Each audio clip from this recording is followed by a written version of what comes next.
Évangile de Jésus-Christ selon saint Luc, chapitre 3, versets 10 à 18. En ce temps-là, les foules qui venaient se faire baptiser par Jean lui demandaient « Que devons-nous faire ?» Jean leur répondait « Celui qui a 2 vêtements, qu'il partage avec celui qui n'en a pas, et celui qui a de quoi manger, qu'il fasse de même. » Des publicains, c'est-à-dire des collecteurs d'impôts, vinrent aussi pour être baptisés.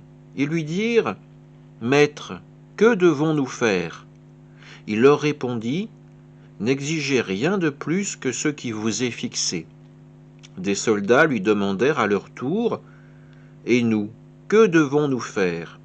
Il leur répondit « Ne faites violence à personne, n'accusez personne à tort, et contentez-vous de votre solde. » Or le peuple était en attente, et tous se demandaient en eux-mêmes si Jean n'était pas le Christ.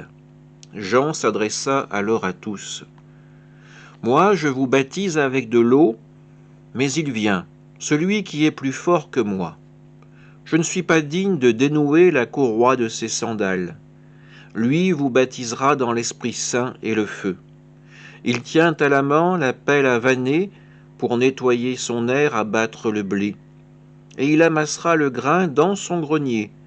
Quant à la paille, il la brûlera au feu qui ne s'éteint pas. » Par beaucoup d'autres exhortations encore, il annonçait au peuple la bonne nouvelle. Acclamons la parole de Dieu. Le discours que tient Jean dans cet évangile est pratiquement l'inverse de ce que le monde d'aujourd'hui nous invite à vivre. Que devons-nous faire ? Celui qui a 2 vêtements qu'il partage. Le monde nous dirait plutôt de veiller une bonne occasion pour amasser encore plus dans nos garde-robes, accumuler tout un tas de possessions matérielles qui à la fin ne nous serviront à rien. Les publicains, quant à eux, sont invités à n'exiger rien de plus que ce qui leur est fixé. Le monde d'aujourd'hui nous inviterait plutôt à essayer de ruser pour escroquer, pour accumuler encore plus de richesses qui se révéleront également être stériles.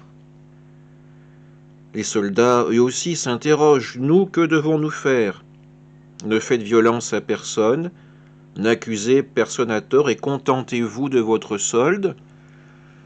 Le monde d'aujourd'hui inviterait plutôt celui qui en a la possibilité à user et à abuser de sa force ou de sa puissance pour écraser et pour dominer l'autre.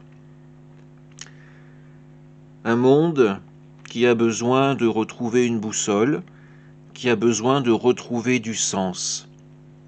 L'invitation faite par Jean est encore d'actualité aujourd'hui. Nous avons encore besoin de ces paroles pour discerner celui qui vient, celui que nous allons fêter et qui va remettre dans notre vie le sens du sacré, le sens du divin. Celui qui va nous permettre de discerner dans nos existences les choix qui sont véritablement importants et peut-être même nous donner la force de privilégier l'amour à toute autre chose. Amen.